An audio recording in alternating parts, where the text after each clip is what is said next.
If someone tries to commit suicide, there's a reason. If someone tries to hurt someone else, there's a reason. If someone is willing to work 18-hour days, there's a reason. If someone doesn't want to work, there's a reason. Here's the good news. Having dealt with literally tens of millions of people from hundreds of countries, or more than 100 countries to be accurate, I could be an idiot at this point and have to see there are patterns. There are patterns that'll make you angry and patterns that'll make you sad. There are patterns that'll excite you. There are patterns that'll make you grateful. The patterns that'll make you completely worried all the time. There are patterns that'll make you feel so absolutely certain you can run through an effing wall. Once you know what the patterns are, you can get rid of the ones that don't work and adopt some of the ones that do more often. And that's a good part of what we're gonna do the next few days to give you perspective. But the most important pattern to understand is why people do what they do. So as I told you, I've had a unique gift. I've had the chance to travel the world at this stage of life where literally the world is available to all of us in a few hours. But what I want you to understand is everybody has a reason for what they do, but the good news is there's only 6 reasons. There are lots of different stories, but I can tell you by experience being around the world, there's only 6 reasons. And those 6 reasons are called the 6 human needs. And I'm gonna walk you through these. Now I need you to manage your state for the next few minutes because we're gonna go a little deeper on content, but we're gonna do it only so in the future for the next 3 days when somebody stands up, you're gonna look at them and you're gonna go, what's driving them? And I'm gonna ask you, which of these needs are driving them? Because once you know what drives somebody, you know how to meet their needs. Or you can predict their behavior and see whether or not they're the right corporate match, personal match, intimate match, because you have to understand it. So what are these 6 needs? They are not goals, they are not desires. If you travel with me around the world, you'll see every culture has different goals, everybody has different desires, but we all have the same needs. What are they? Number 1 is the need for certainty. Certainty. Now what the hell is certainty? Certainty is a survival need. We all need to feel certain that we can avoid pain and that ideally we can have some comfort. Why?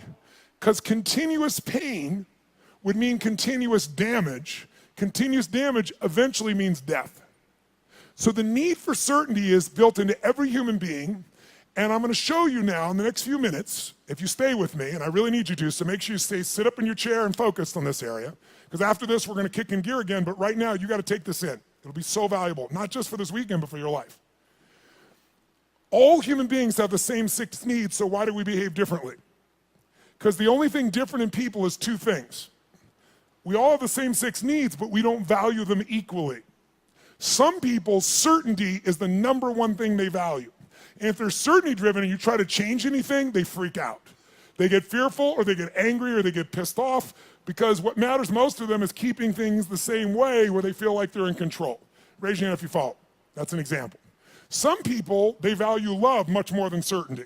Some people value certainty more than love. So even though they love you, if they don't feel certain, they won't open completely. All right, just as one example. So the difference in people, we all have the same 6 needs. The difference is which of the top 2 you value most out of these 6. Because these top 2 determine your direction in life. And direction, if you keep moving in direction, it leads you to an ultimate destination or destiny. So we want to understand what your top 2 needs are. And same thing with other people. This weekend, when somebody stands up, often I'll say, what's driving them right now? And I want you to see, within a very short time, 8,000 people from 44 countries will all be saying the same thing. Because it'll be that obvious to you. You'll be a practical psychologist by the time we're done here. So now, if we know what these needs are, and a person values them differently, we also have to find out 2 people could have the same need, but they have a different belief about what it takes to be loved. Or a different need about what it takes to be certain. Some people to be certain need $10 billion. Some people to be certain just need to pray to God.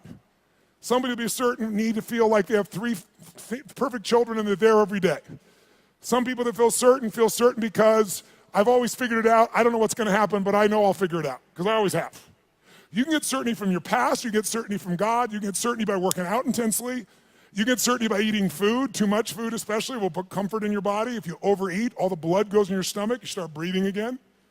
So we all need certainty. The only question is it number 1, 2, 3, 4, 5, or 6 on your list? And the second question is, what does your brain say has to happen to be certain? Some people have certainty that's impossible to meet. The young lady over here who was sitting in the chair before we intervened had a blueprint that's never gonna be met. It literally would make her unhappy regularly. So we gotta know what needs you're after and what's your blueprint. How many got a feeling at least when I'm explaining here right now? It makes some sense to you. Say I. Awesome. So the first need is certainty. How can we meet our need for certainty? We can do it in ways that are positive, neutral, or negative. I can get certainty in a heartbeat if all I want to do is get really pissed off and freaked out about something. When you get angry, do you get certain, yes or no? You better believe it. So some people get angry all the time because it's their way to get certainty in a life that's uncertain. It has all kinds of negative side effects, but it works in the moment. So listen to me now. Most people meet their needs in a way that works in the moment, but not long term. So they feel good for a short time, like a sugar high, and then they drop emotionally, and they got to do it again, whether it's food or smoking or drinking or whatever it is. So you can meet your needs in positive ways, neutral ways, or negative ways. So if I came along here and I said, what's your name, sir? Chase. Chase, I want to make a deal with you. How much do you weigh? 246. We're going to weigh you in 5 minutes. He says he weighs 246. If you're within that range, I'm fine. Here's my deal. I'm going to put $50 million US cash tonight into an escrow account for you. They're going to weigh you. If you lose 50 pounds tomorrow morning by 8:30 a.m., you will receive that 50 million, otherwise I get it back. Can you do it, yes or no? No? Sure you can. Take off a leg, take an arm, we can get your ass there. There's no question, Chase. Is the goal obtainable, yes or no? Is it achievable? Is it obtainable, yes or no? But it's not sustainable, and that's how most people meet their needs. They use a drug or alcohol or food or cigarettes or something to get comfortable, to get certainty back. But the problem is it has side effects long term. Works in the short term, doesn't the long term. Raise your hand if you follow. Say I. So you could get certainty by overeating or smoking or drinking. What happens when you smoke a cigarette? Take a deep breath in and you blow it out nice and long and slow, full exhale.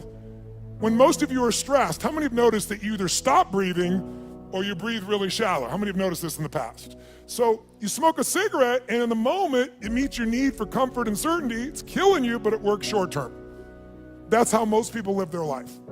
You can get certainty by working out. If you go on a run really intensely, or you go lift weights, and you push yourself, and all that blood starts pulsing through you, do you feel certain, yes or no? And what's the downside? Zero. So there are ways to meet your needs that are empowering, neutral, or disempowering. The parts of our life we don't like are problems. Why would we keep a problem? We're all capable of solving it. Why would we keep a problem? The only reason you have a problem that's stuck around is because it meets some of your needs. Not all of them, or you wouldn't want to get rid of it. But enough of them that it makes it hard to give up. It's kind of like, who's ever been in a relationship way too long? Let me see your show of hands. And how many knew it was wrong while you were there? Let me see your show of hands. So why the F did you stay there? Because of the uncertainty. Because, well, I'm not thoroughly happy. I'm kind of unhappy, but I might be worse if I was totally alone. What if this is the best one I'm ever going to get and I screwed it up? But what happened was most of you had that feeling, talked yourself back down into the relationship multiple times until one day you hit a threshold where your brain went, it was painful in the past, it's painful in the present, it's going to be painful in the future, I'm out of here. Who's done this before? Say I.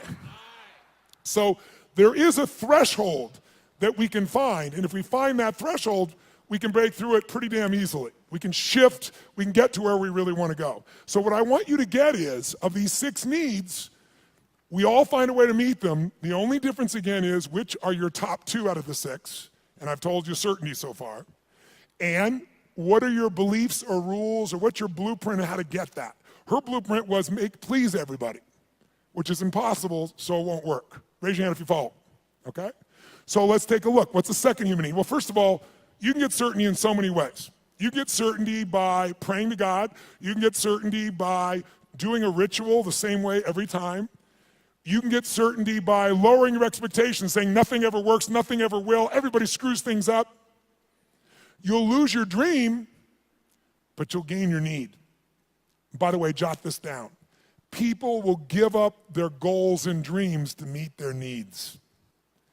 People will give up their goals and dreams. They'll even give up their own values to meet their needs. I'll give you an example. How many of you in this room consider yourself to be an honest person, very honest person? Raise your hand if you consider yourself to be very honest. Raise your hand nice and high. Okay, drop your hand. Raise your hand if you lie. Let me see your hands if you lie. You can explain this to me, will you? Here's how it works. See, in your mind, you know who you are. Why would someone lie who values honesty? No one told you to be honest. You want to be honest.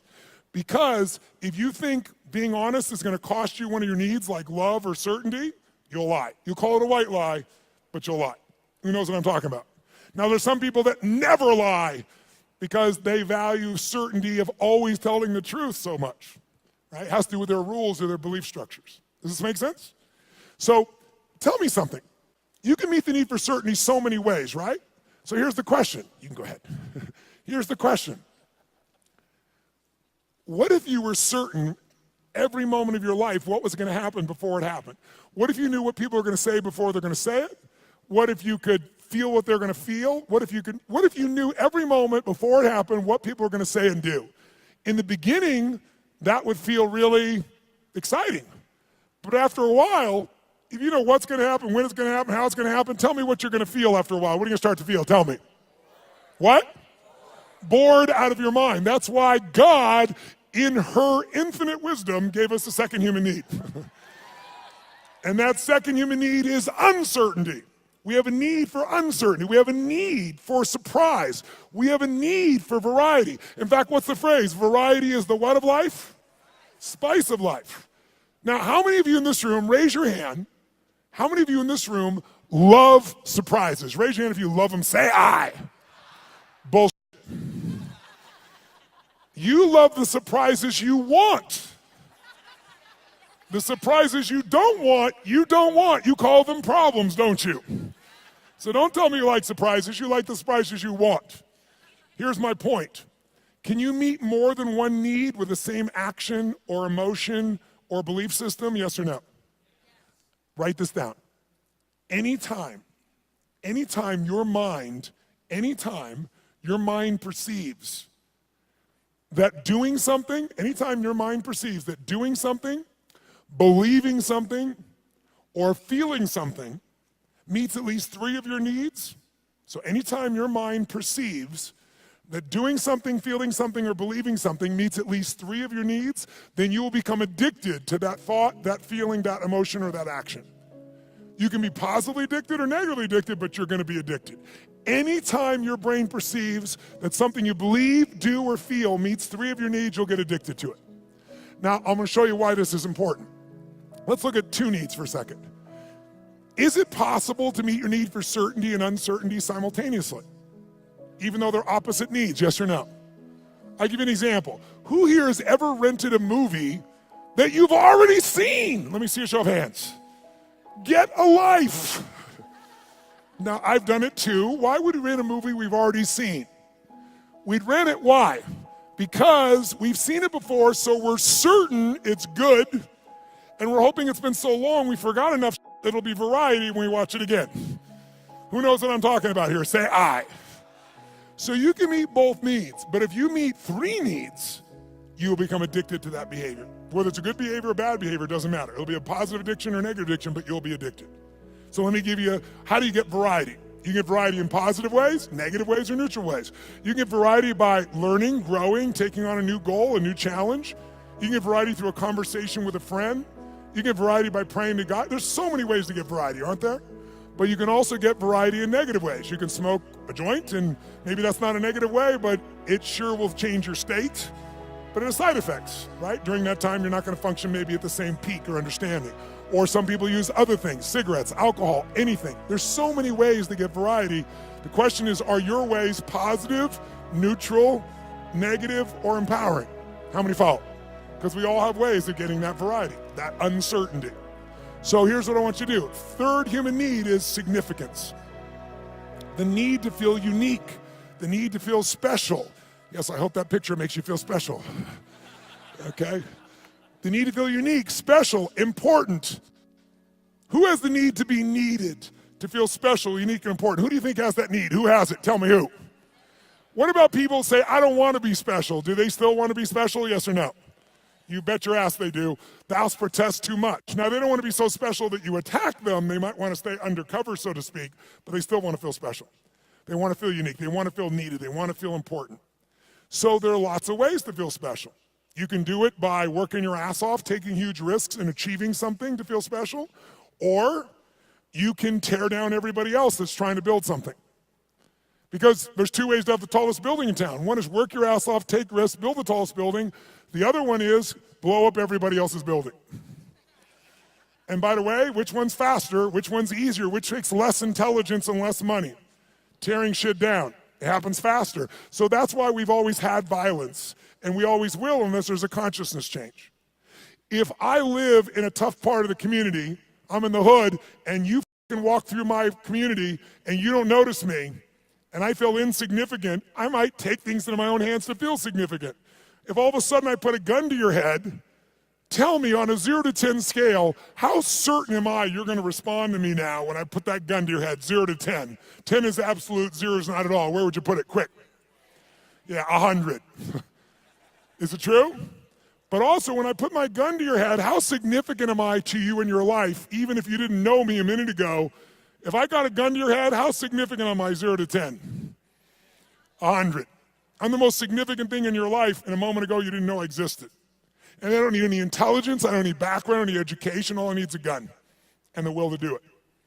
Oh, by the way, just in case there's not enough there to be an addiction, when I put that gun to your head, every time that happens, it's gonna be a different game. I know you're gonna respond to me, I know I'm significant, but what you're gonna say and do is different, so I get variety. So you meet 3 needs, but violence doesn't end there. Because the 4th human need is connection and love. And most people are too afraid to love because they've loved and been disappointed, or they've loved and then lost the love, and it was so painful that now they settle for the crumbs of connection because that's safer. So it's a form of the need, but a low level of the need, but it's still part of the need, and we gotta meet it. So if you're going for connection and love, if I cut my gun to his head, on a 0 to 10, I'm a 10 of certainty, I'm a 10 of significant to him, I'm gonna have a ton of variety, but are we also connected in a sick way, but deeply connected in this moment, yes or no? On a 0 to 10, how much connection is there between our lives at this moment when I put the gun there? 100. How many follow this? Say I. So violence meets 4 of the human needs, and that's why we've always had it, that's why ISIS exists, that's why people do the stupid things they do, is they do it to try to meet their needs. The biggest cause of violence, though, if you'll notice, is 95% of the time when it's a terrorist, it's a male. Why is that? Because in the human nervous system, if you're masculine, testosterone is probably large in you. Whether you're a man or woman, if you're more masculine, you got a lot of testosterone. Testosterone is about dominance. It's about significance. It's about domination. And the higher that is, the more they want it. If they look at their life and they're not dominating, and they get really frustrated, they'll do a final act. Men will die for significance. Women will die for love. Now, some men will die for love too, so you know. But biochemically, a female is wired to be able to nurture and to support human beings. We wouldn't exist if it wasn't for every woman in this room, because we all came through one and we wouldn't exist. There's no man that can make this happen. But the women have, and the reason is because they have that connecting power as their strength. Now, can any man become more love-driven? Yes. Can any woman be more significance-driven? Yes. But our biochemistry leads us that way, which is why a terrorist will come up and do what they're doing and kill someone, because all they give a shit about is domination, is that I'm significant. And they want certainty in a world where they feel uncertain. And they want variety in a life that is incredibly boring in the middle of the fucking desert where there's nothing. And no one's working, where you got 30% of the population unemployed.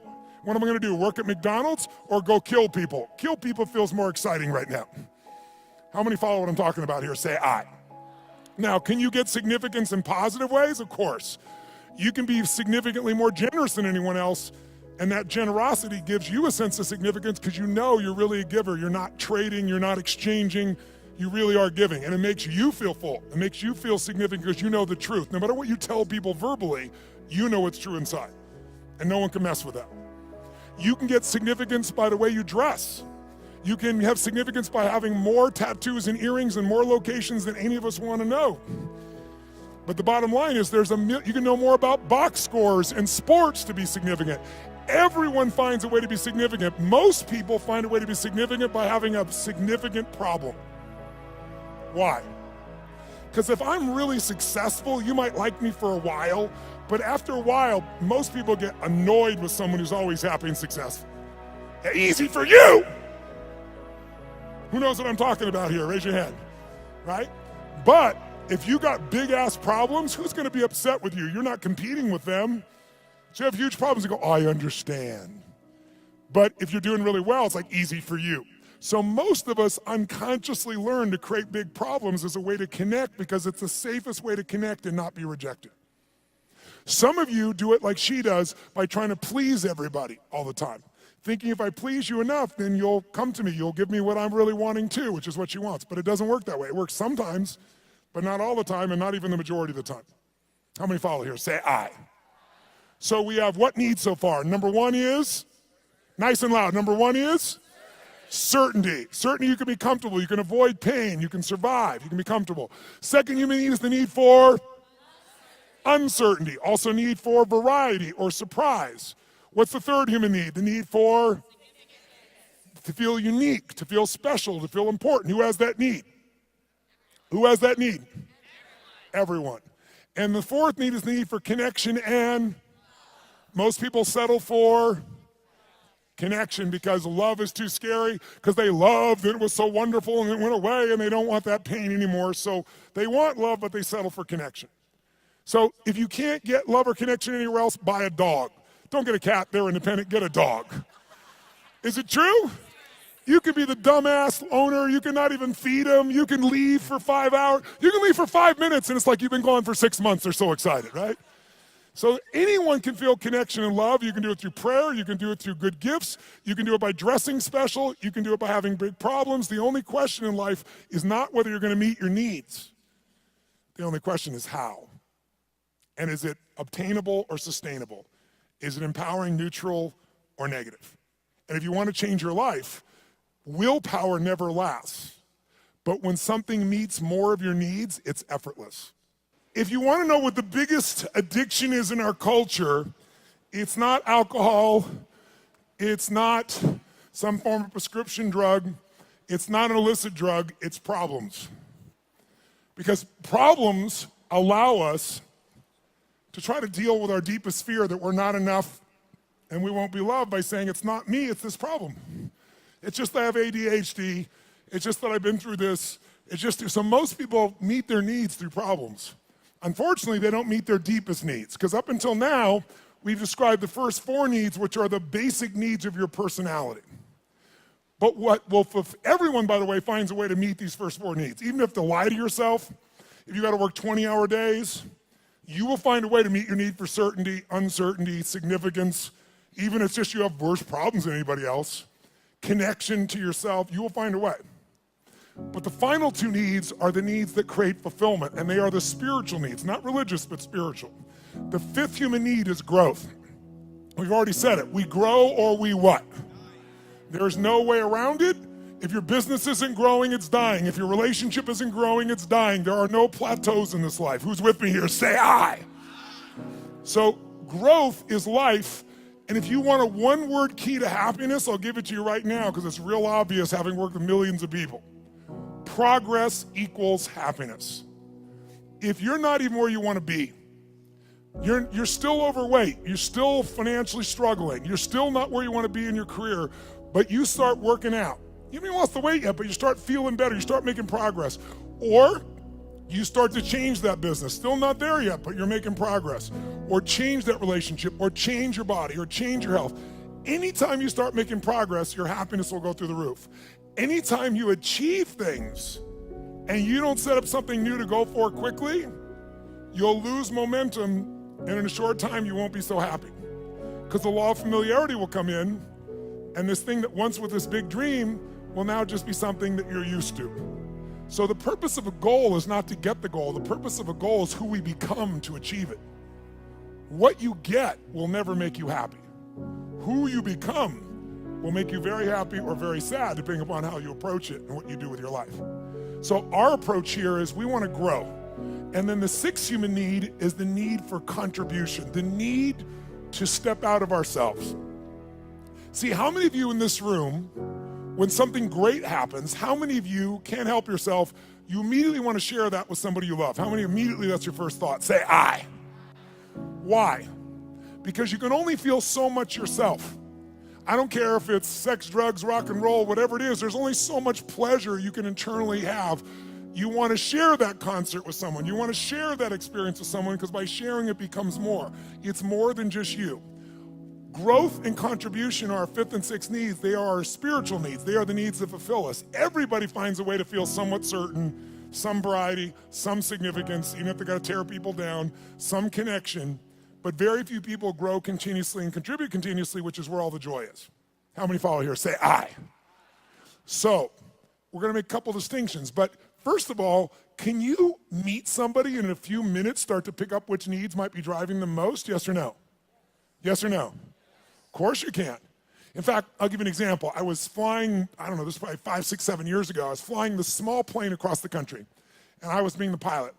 And I landed in Kansas City.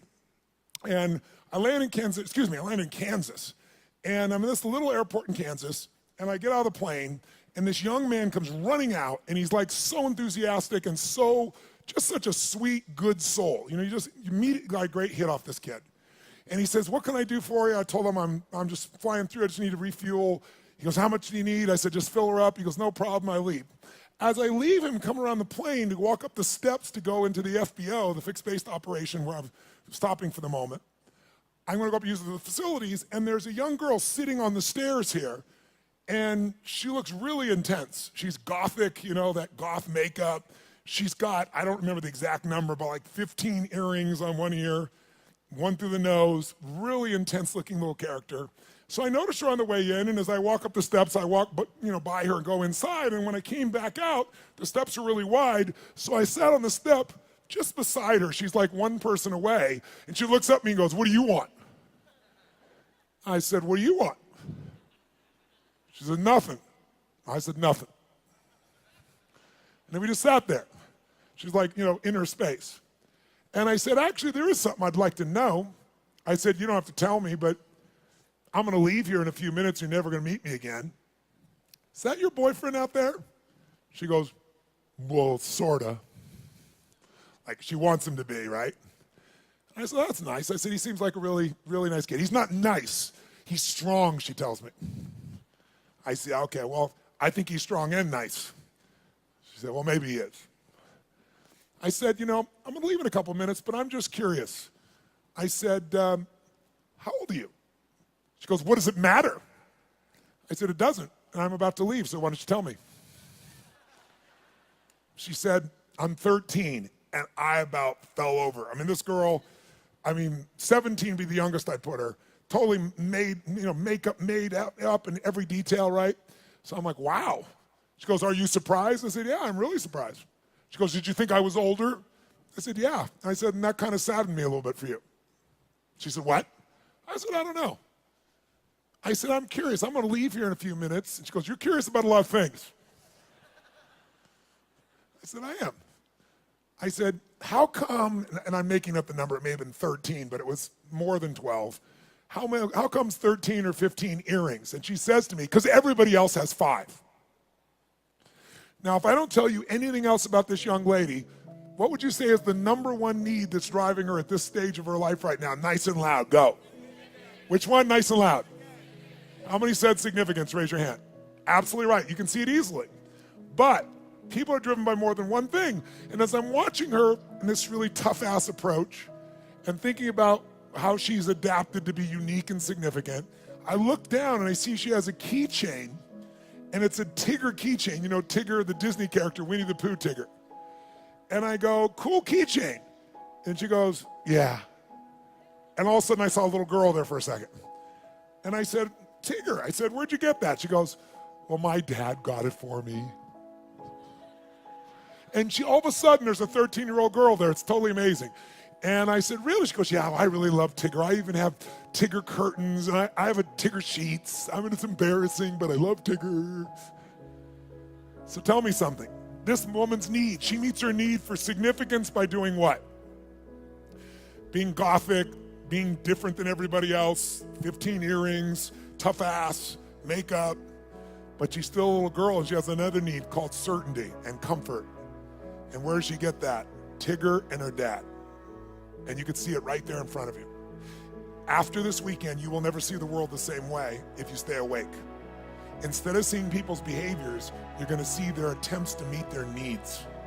And when people do stupid things, they're just starving to meet their needs and they're finding something that isn't very effective, or it's effective short term, but hurts them long term. And because you've done this, you can have compassion. How many of you have something on your list, more than one, where you're doing dumbass things to meet some of your needs? And even though it doesn't meet all your needs, it meets some of them, and so you keep doing it. Let me see your hands here. Say I. So we want to shift that. The Tony Robbins podcast is directed by Tony Robbins and hosted by Anna Jorg.